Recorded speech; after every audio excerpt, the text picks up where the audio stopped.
বেঈমান ইমরান বিন বশির একের পর এক ইসলাম নিয়ে মিথ্যাচার করে গেছে।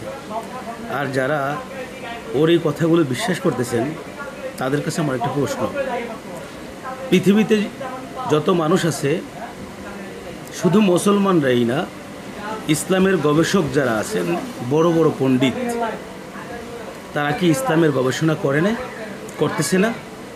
কিন্তু উনি শুধুমাত্র কি একজন যে ইসলামের গবেষণা করে আল্লাহ রসুল এই কাজগুলো ভুল করে গেছেন, আল্লাহ রসুলের যে ভুলগুলো দেখাই দিতেছেন, ধরতেছেন, আদৌ কি সেই ভুলগুলো শুধুমাত্র ইমরান বিন বশিরের চোখেই পড়ে বা বাংলাদেশি নাস্তিকদের চোখেই পড়ে?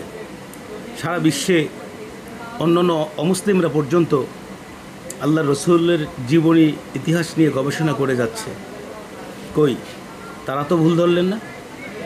মোট কথা হচ্ছে, যার কপালের মধ্যে কি হেদায়েত না থাকে সে এরকম উল্টাপাল্টা বকে, ওর কথায় কোনো বিভ্রান্ত হবেন না। আপনার যদি কোনো প্রশ্ন জাগে, ভালো আলেম ওলামার থেকে আপনি জেনে নিতে পারেন, তারপর বিব্রত হবেন না, ইমান হারা হবেন না। ইমানের মতো দৌলত যদি হারিয়ে যায় না, আপনার অবস্থানটা কোথায় রবে বলেন? লাস্ট কথা, আপনি যদি বেঈমান হয়ে মারা যান, তাতে লাভ এবং লস আমার কোনোটাই নেই।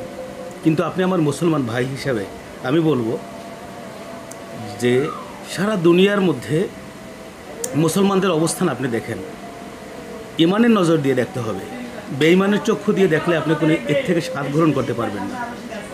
ইমানের নজর দিয়ে আপনি যদি দেখেন, তাহলে আপনার চোখের মধ্যে যে ভুলগুলো আপাতদৃষ্টিতে যেগুলো পড়ছে, সেগুলো ভুল একটাও থাকবে না।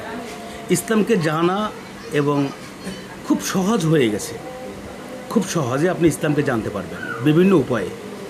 আপনি যদি মোবাইল থেকে যদি চটি কিতাব দেখে যদি ইসলামকে অনুসন্ধান করতে যান, ইসলামের ইতিহাস বুঝতে চান, সেখানে অনেক বিকৃত ইসলাম আছে। এরকম নাস্তিকরা, এরকম মুরতাদ যেগুলো আছে, তারা ঢুকিয়ে দিয়েছে। তো এই জন্য প্রকৃত ইসলাম আপনি মোবাইলের মাধ্যমে আপনি জানতে পারবেন না। আপনাকে জানতে হলে অবশ্যই ভালো স্কলারদের সাথে কথা বলতে হবে। কোনো প্রশ্নের সৃষ্টি হলে আপনি ভালো স্কলারদের সাথে কথা বলেন। ইমরান বিন বশিরের কথা শুনে আপনি ইসলামের শুধু অবমাননাই করতে পারবেন, বেঈমানি হতে পারবেন, ইমানদার হতে পারবেন না।